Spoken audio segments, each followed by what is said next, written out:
Unfortunately, these are dramatic times. Europe might very well be on its way to destruction. The Europe you know from a tourist point of view, of the Europe you know from the stories of your parents, of friends, of families, is on the verge of collapsing. We are now witnessing profound changes that will forever alter Europe's destiny and might send our continent in what Ronald Reagan once called 1,000 years of darkness. The takeover of Europe is part of the global fight of Islam for world domination. Islam is a political ideology. Islam's heart lies at the Quran. And the Quran is a book that calls for hatred, that calls for violence, that calls for murder, that calls for war, that calls for submission. And the Quran asks and orders Muslims to kill non-Muslims. The Quran describes Jews as monkeys and pigs. تعرفي اليهود؟ بتحبيهم؟ لا ما بتحبيهمش ليه؟ كده عشان هم ايه؟ هم قردة وخنازير. عشان هم قردة وخنازير؟ مين قال عليهم كده؟ ربنا. قال عليهم فين؟ القرآن. قال عليهم في القرآن كده. The Quran is Allah's personal word, which leaves no room at all for interpretation. Therefore, ladies and gentlemen, there is no such thing as a moderate Islam. Sure, there are moderate Muslims, but there is no moderate Islam. Muhammad was a warlord, and in establishing Islam, he preached violence. He preached the slaughter of non-Muslims. He took part in 78 battles and slaughtered the Jewish tribe of Banu Qurayza. And Muhammad said, and I quote, "I have been ordered by Allah to fight against people until they testify that there is no God but Allah and Muhammad is his messenger." The purest joy in Islam is to kill and to be killed. And ladies and gentlemen, Muhammad's behavior and the Quran inspire until today jihadists from all over the world to slaughter innocent people, like in Washington, in New York, in Madrid, in London, in Amsterdam and in Mumbai. The truth is that Islam has always attempted to conquer Europe, and it has done so for centuries. The Christian city of Constantinople fell, as we all know, in the 15th century. And now, in the 21st century, Islam is trying again.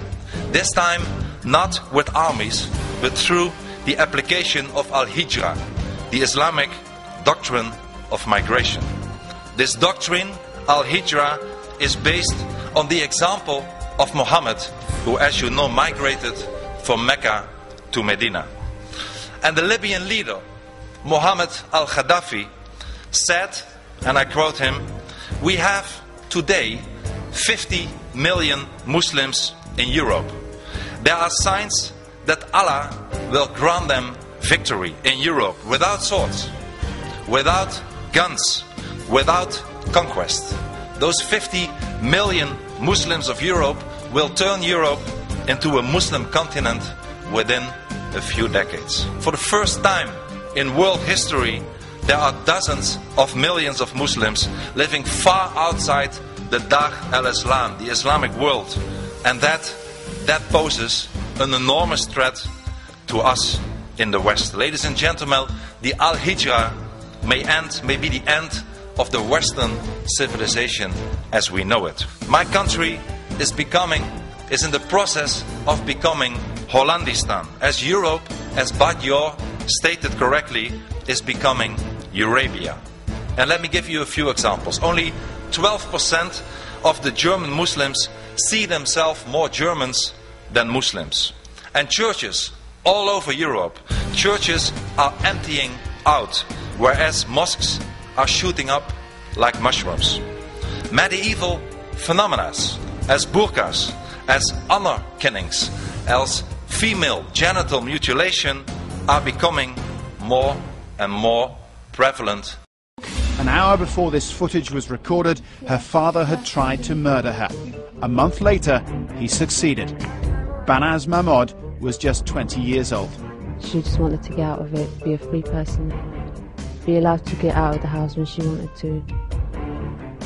You know, not be locked up and be told what to do. But that attitude was too much for her father. He beat his daughters with his shoe and called them whores just for wearing makeup. When he discovered Banaz had a secret boyfriend, Mahmoud and his brother Ari decided to murder them both. On New Year's Eve 2005, here in South Wimbledon, passers-by found Banaz running through the street, covered in blood and pleading for help. Banaz made her way to a cafe down here on the main road and the police were called. PC Angela Corns was the first officer in attendance. Now, PC Corns was unsympathetic when Banaz told her how she'd been plied with brandy and how her father had then tried to kill her. Instead, PC Corns wrote in her notebook that Banaz was being melodramatic. Banaz Mahmoud was strangled in her own home, her body crammed into a large suitcase. It was then transported north to Birmingham and buried in a hole 5 feet deep in the back garden of this house. It was 3 months before her body was found. Sharia statements, Sharia testaments, Sharia mortgages, Sharia schools, Sharia banks, yes, even in the United Kingdom, Sharia courts and even Sharia Barbie dolls. We all have it in Europe today. And then I have not even mentioned that, for instance, in Denmark, in the capital of Denmark, Copenhagen, 70% of the crimes are committed by Muslims. Ladies and gentlemen, we let in the Trojan horse. And allow me to give you a few examples that it's also happening not only in Europe but also in your country, in the United States. Muslim taxi drivers in Minneapolis airport have already refused more than 5,000 passengers because they were carrying alcohol. Muslim students are demanding separate camping housing. Muslim women are demanding separate hours in gyms and in swimming pools. Schools already here in the United States have been banning Halloween and Christmas celebrations. Schools are taking pork off their cafeteria menus to avoid Muslim students, to offend them. Ladies and gentlemen, please be aware that everything I mention is just the beginning. If things continue like this, you will have the same problems as we currently have in Europe. If we do not stop the Islamization, we will lose everything. We will lose our identity. We will lose our culture, our democratic constitutional state, our freedom, and indeed our civilization. And in Europe, we are already losing the right of free speech, the right to criticize Islam. Ladies and gentlemen, there is one Western country that has been forced to fight the forces of jihad for its values since the beginning, the very first day of its existence. And that is the State of Israel. I love Israel. However, in Europe, being pro-America and being pro-Israel makes you almost an endangered species. But Israel, ladies and gentlemen, is a beacon of light in an area, the Middle East, that is pitch black everywhere else. Israel is a Western democracy. Very important point I want to make for you. The so-called Middle East conflict is not about land at all. It is not a territorial conflict. It's a conflict about ideologies. It's a battle between Islam and freedom. It's not about some land in Gaza or Judea and Samaria. To Islam, the whole of Israel is occupied territory. They see Jerusalem and Haifa as settlements too. Islam forces Israel to fight. And Israel is not just fighting for itself. Israel is fighting for all of us. We all are Israel. Israel fights for the entire West.